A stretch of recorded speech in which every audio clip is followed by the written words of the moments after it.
We've got between 15 and 17, 18,000 private school students. We don't even know how many homeschool students we have. But if you take just those private school students, that's about $100 million. And that's where we're going. $100 million. That's where we're going? When we spoke with Rod Grammer, the president and CEO of Idaho Business for Education 3 weeks ago about the newly proposed education savings account bill in the Senate, he believed $100 million was an astronomical financial leap the program would take after that first year. Back then, the bill's sponsors were asking for just under $6,000 per student in the program, which they said was about $20 million to start. That's what they needed. Since then, they've bumped it up to about $45 million. But based on where Idaho's Center for Fiscal Policy sees it going, well, Mr. Grammer might be grateful with just $100 million costing the state. The Idaho Center for Fiscal Policy does pretty much what the name implies. They're an independent, nonprofit, nonpartisan organization whose mission is to provide accurate financial analysis to inform public decisions. Basically, anytime the legislature is looking at what looks to be a big-ticket budget item, they take a nonpartisan look at it by way of the numbers, beyond what it may say in the bill. And according to the center's director, those numbers may be just digits, but they aren't indifferent.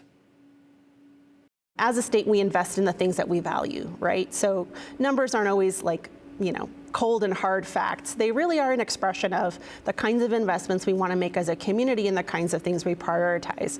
So when we came across Senate Bill 1038, which would create essentially a publicly funded private school program, we did see an estimate for the first year of the bill, but we didn't see anything beyond that. So that's really where our team stepped in.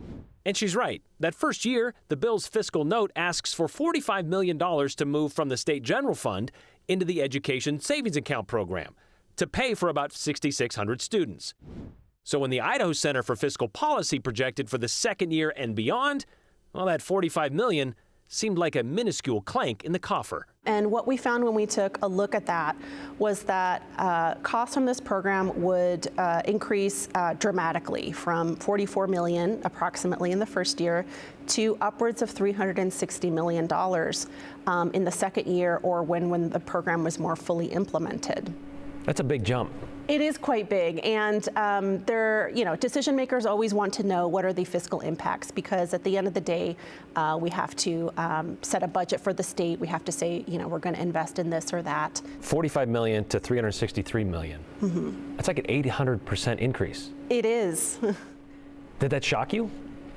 We had been familiar with and had been monitoring some of the other universal voucher programs in other states. So from what we've seen in similar universal voucher programs in Arizona and in Florida, those second and third years is the years when implementation really starts to take off. And because the program is designed to be universal, that means that it should be eligible to all students. So applying those uptake rates in those different populations leads us to this growing cost. So certainly when we look at something like a universal voucher program, the inherent question is how do we provide education, and how do we provide an education that makes sure that it's a good quality, that the vast majority of students can take advantage of good quality, and that we have results. And the answer is? We're not seeing the kinds of impacts down the road that we do see with other options like public schools. Some of the data tell us that performance for students isn't expected to be much higher after enacting a universal voucher program. A lot of students still have access issues because they have particular educational needs that that private schools aren't required to address. Families of modest means would not still be able to access any of the private schooling based on the cost still being out of reach.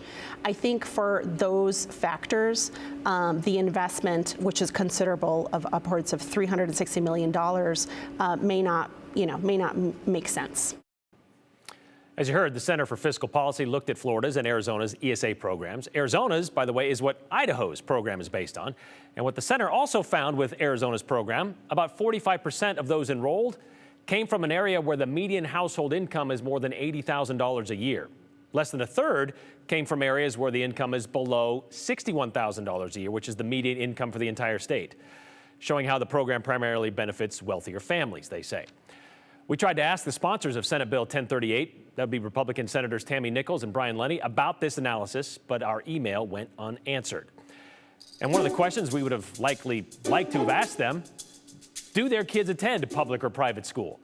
Would your family benefit from this public money for private education? Same questions we get from you when it comes to this stuff. Like just yesterday, Callie asked, do legislative rules require legislators to disclose, recuse themselves if they personally benefit from legislation? For example, she says, ESA voucher bill. Certain legislators would personally benefit with 4 to 6 children. They are homeschooling. 6,000 times 5, that's about $30,000. What a bonus, right? Well, the answer, Callie, is yes. Legislators do have to disclose if they have a conflict of interest in any legislation. But that doesn't mean they can't vote on it. On the Senate side, they have what is called Rule 39. And on the House side, it's called Rule 80, which says if a member's personal interest in the issue under consideration conflicts with the public's interest, the member's legislative activities can be subject to limitations, unless such conflicts are disclosed to the presiding officer or to the body. Upon disclosure of any such conflict, the member may vote upon any question or issue to which the conflict relates, unless the member requests to be excused. So basically, both the House and the Senate, they have these rules that are disclaimers, and members can still vote on legislation that could be seen as a conflict of interest as long as they just make it known. They say so. Because after all, they're supposed to be doing what's best for their constituents, right? Well, the only time members don't vote is if they request to be excused, which we're told is very rare.